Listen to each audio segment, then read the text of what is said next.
It looks very thin.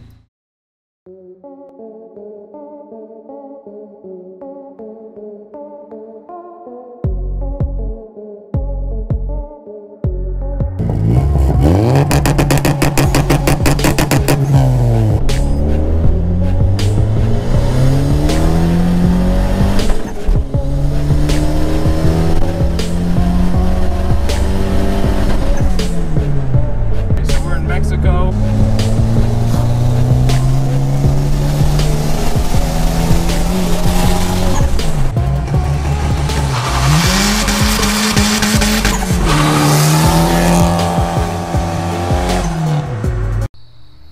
What's going on, guys, and welcome back. So in this video we're going to be changing the oil, but this isn't just any oil change.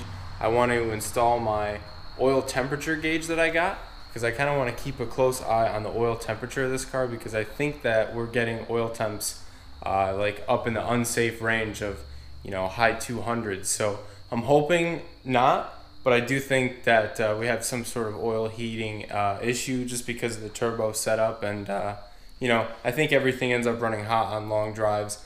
But if I'm into boost a lot, it seems like it gets a little bit heat soaked in the motor, and you know, it just seems like our oil temps run high, and at idle I have like anywhere from 12 to 14 psi at idle, which is not terrible, as long as it's not less than 10, you know, that's like not awful. But I would like to see more than 12. When I see 12, I'm not really too excited. So I would like to keep an eye on the oil temperature and know when we're at that unsafe range, and see, maybe I do need an oil cooler on this car. So this is going to kind of be a test of that. So before I change the oil, I'm going to go take it for a ride, get it warmed up, you know, maybe do a pull or two for you guys, and then we'll come back, drain the oil. I have a new filter, and I'll show you guys where I'm going to put my gauge sender for my temp gauge and all that good stuff. So I'm going to go ahead and get it fired up, warm it up, and take it for a rip.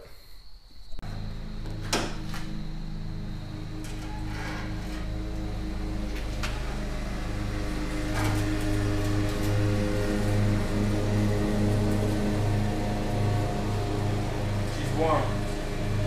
Yeah, this thing gets hot.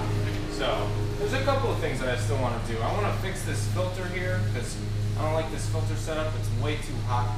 I want to get a nicer filter going in that's got some fresh air down here maybe, because the whole top of the engine here is super hot. Down here I can feel it's nice and cold because the fresh air is coming in down here. So I think I'd rather be somewhere down here or over here.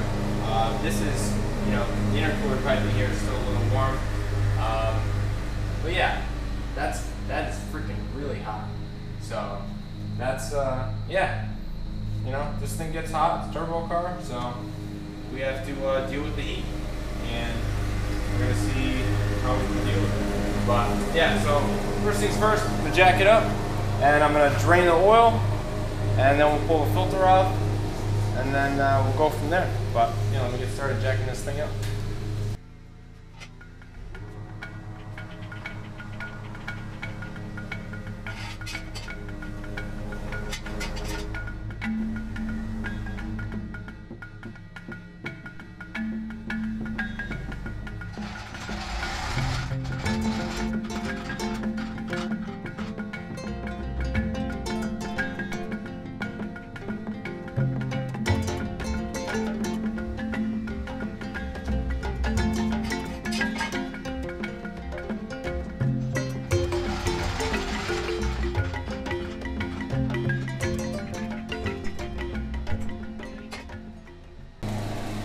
So I got this thing all jacked up. It's kind of difficult, honestly. I have to do it incrementally, one side to the other, just because it's so low and the suspension is so stiff that if I jack it up by this one point, the pinch weld actually bent on me. And yeah, I haven't really tried to jack it up super high like this. I haven't really worked on it since I put the coilovers on it, to be honest. I've just been doing body work. But yeah, it's definitely interesting. When I jack up one side, once it gets like 3 inches off the ground, the back tire lifts because the suspension is so stiff. Like, it just puts it on the other side of the car. Like, it's insane. But yeah, probably so much mower noise you can't even hear me right now. But hopefully, hopefully you can hear me. Yeah, so I'll edit out the background noise to the best of my abilities. But what I'm gonna do now is drain the oil, like I said.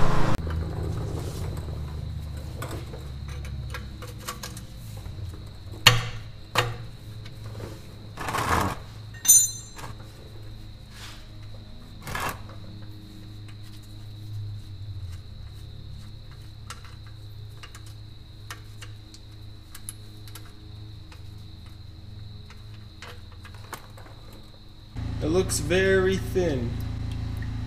It looks very, very thin. That's not exactly what you want to see. Alright, so now I'm going to pop off my filter. You guys probably can't see it from your angle, but I assure you it is there. Use my filter wrench here to get it loose.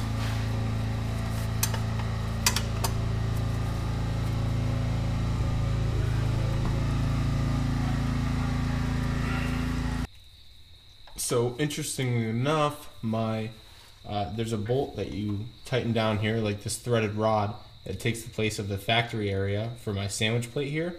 That was actually loose when I went to take the filter off, so it actually loosened while I was removing the filter. So that's sort of interesting to me. Not really happy about that per se. So I'll have to situate that, but I'm definitely going to crank that down tighter than it was before. But this is where I want to tap into for my oil temperature. I think that's probably the easiest place to tap in. So I will get the camera over here and give you guys a look at what I'm looking at and how I'm going to tap in. So if you look there on the top left section of the sandwich plate, just underneath that blue coolant hose there, there's another port on there, and that's an 1/8 inch pipe thread. So on this one, there's actually 2 on top and 2 on the side. So there's 4 ports on this guy. So I do have 3 of them plugged currently, and 1 of them goes to the oil feed for the turbo. So the top 2 are currently unused, and the bottom one, or the one on the left side, is also unused. So I think I'll probably tap into that side one over there, the other side guy, and I'll run that up into the car with the wiring and everything. So I'm gonna go ahead and take a look and make sure that we're tight with our sandwich plate, and I want to check the plugs too, but I don't think the plugs are leaking. They look like they're sealing up pretty good. So I'm gonna crank that down, and yeah, should be good to go. Alright guys, so I got that plug out.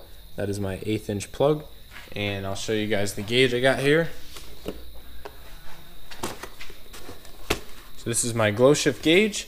Comes with the gauge in there, and you got all your accessories in here. So you can see in here, so you can see in this bag we have our new sender, or not new, but a sender. Alright, so here's our sender. I hope we have enough room in there to stick this guy in. I don't think we should have any issues, but yeah, so I'm going to go ahead and get some thread tape, and I'm going to go ahead and wrap the threads with our Teflon, just like I did here, even though it looks like the oil kind of dissolved the Teflon. But the pipe threads should seal. They are tapered, so as you go, it actually gets wider. That's the whole idea with pipe threads. So this thing should seat further than the other one, hopefully, and snug down nice and tight. So yeah, we're going to go ahead and stick this guy in, and then we will worry about making our connections. We have the wire right here that goes to the gauge, so we're gonna have to run a couple of our own wires, it looks like, to there. Yeah, so we're gonna have to use our own wire to run to the gauge. We'll have to put a hole in the firewall. We'll see what we can do. So essentially, with this sensor right here, the white wire you want to connect to the green. This plug right here is the one that goes into the back of the gauge, and so this guy right here has a green wire coming off of it, and that green wire is going to go to the white wire on your sensor. And so I already took this wire right here, and it happens to be green. I have green wire, so I don't get it confused, and I put the female on here, and this will go onto the male right here, and then slide over, and I'll probably tape these just to make sure that you know, no water gets in there or anything like that. And so yeah, so we're ready for this. So this is the only wire that I actually have to run inside of the car, because the black one, you can just make a ground locally. So the less wires I have to run inside, the better.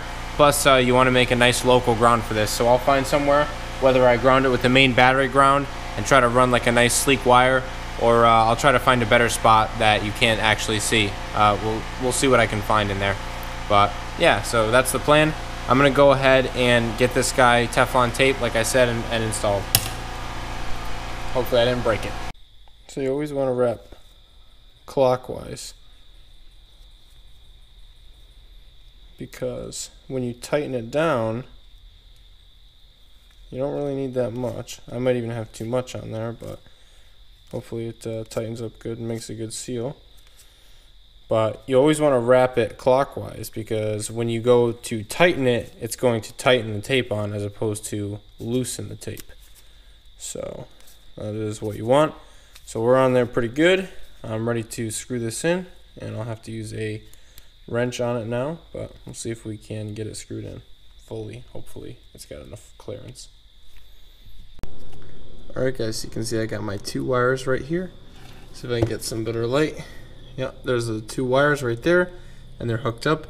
The blue one goes up to the intake manifold, and there's actually a ground on the side of that I tapped into. I'll show you up top. I put a ring terminal on it, grounded that, and then the green one actually runs inside the car now. I ran it through an existing grommet that I had made in the firewall, but if you are drilling in the firewall, you should use a nice grommet so it doesn't rub through the wire and cause all kinds of issues.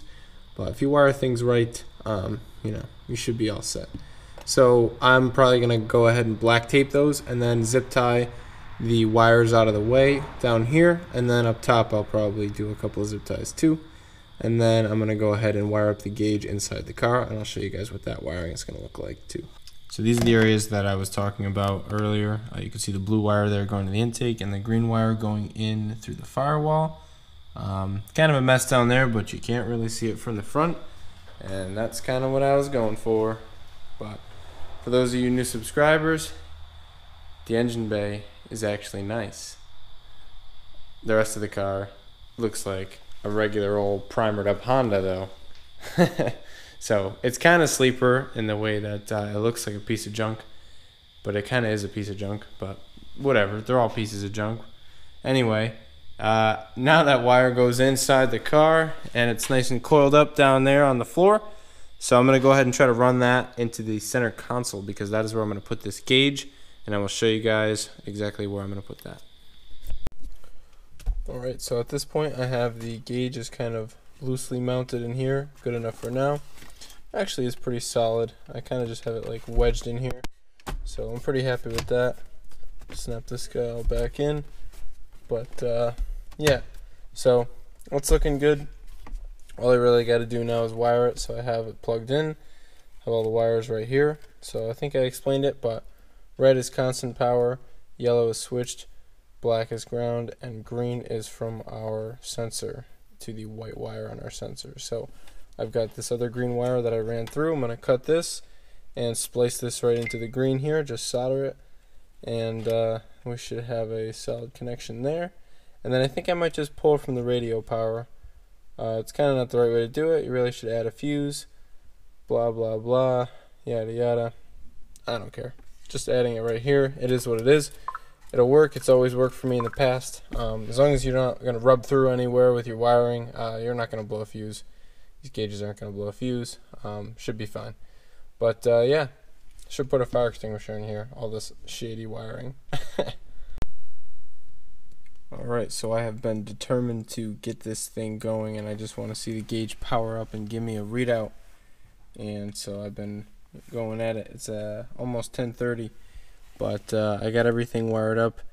I think I misspoke before. The yellow is the constant, red is switched, black is ground, and green is from the sender for our actual degrees Fahrenheit readout on our gauge. So when I key it up, hopefully we get power to the gauge, the lights come on, and then it'll do its little sweep, and then hopefully it gives us a temperature readout. So I'm going to go ahead and key it up. None of our wires are touching, hopefully.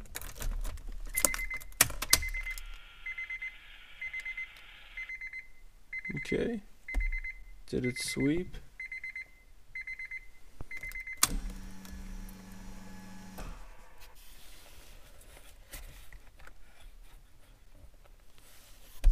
Looks pretty dim. Alright guys, so I just blew a fuse. Test light told me that. I hooked it up to ground, and then when I probed this yellow wire here, I got no signal, which means we had an issue, because that's supposed to be constant power.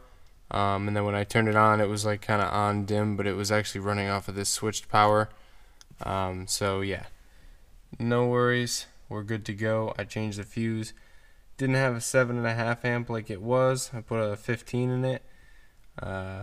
Whatever, is what it is. I gotta get the correct fuses for this thing, but figure that out at some point. For now, as long as I don't touch the wires together again like an idiot. The razor blade actually hit it and it arced, and then the razor blade got really hot and burned me. So that's pretty funny. But yeah, I ended up blowing a fuse. So now it should work. So I guess I'll go back over there and cycle the key, and let's see if this gauge powers up and gives us some kind of input. Alright, this is take 2. Oh, that looks a little bit better. Let's give it key on power. Yeah, okay, well, the gauge is zeroed out, but you know, the lowest the gauge goes is 100, so I guess we're gonna have to assume that that is, you know, reading correctly. It's not an astronomical amount, so I guess next time I drive it, I'll get to watch this gauge and we'll see it go up. So that'll be pretty cool. So you got tons of colors on here, instead of blue like my other ones, I guess. And yeah, we should be good to go. Or I guess red. Oh, I guess that's on the dynamic one there. Okay, yeah, we'll set it to red. Let's see.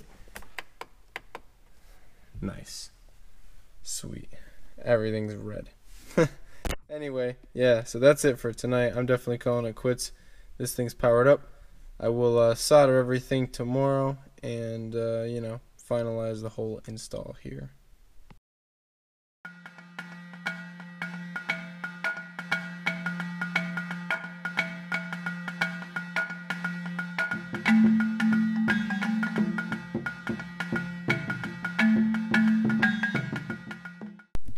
Alright guys, get some more light here. Check it out. I got it all mounted. I ended up using I found a bolt with a nut that was small enough, and I drilled a hole from the top and I put the bolt through the bottom, and I ended up putting tape on it and like sliding it in there and shooting it up through the hole, and then getting a washer on it, holding it the whole time with a magnet because it's super hard because I can't get my finger inside of there. And then I was actually able to tighten it down and just went tight with pliers. Now this gauge is snug in there. Hope I never have to take it out. When I take this car for emissions, I'll probably just leave this entire thing out and just leave the open boot and shifter and everything, because I don't really want to ever take that out. That was such a pain. But yeah, I'm really happy with the install. Let me show you guys a little key swipe here, what it looks like.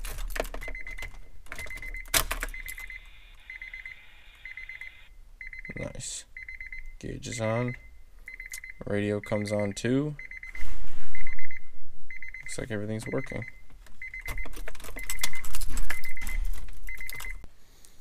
Alright guys, I think I'm going to make you wait until the next video to see if this thing works, because it's pretty early in the morning right now and I want to fire up my car and wake up my whole family. So I think that's going to be it. I'm going to cap it off. But yeah, so we got almost enough oil in it. I put some in it last night just in case, you know, God forbid it got started up. There's never no oil in it. Still, you know, hasn't filled the filter and all that stuff yet, but as soon as we can, I will get this thing fired up, get it backed out of the garage. We'll take it for a test drive, and we'll see what kind of oil temps we get going on just on a normal drive, and then eventually take it on the highway and whatnot. But yeah, the oil was pretty thin that came out of it. It seemed pretty watery. So yeah, it was definitely sufficiently broken down. I don't think I'm actually going to go 3,000 next time. But yeah, we'll see. So thanks for watching, guys. Hopefully you enjoyed the video. And remember to like and comment if you guys have questions. I love answering questions. I don't get enough questions. So definitely ask more. And yeah, thanks for watching, guys. Follow me on Instagram if you care to. There's a link in the description. And yeah, remember to subscribe. Peace.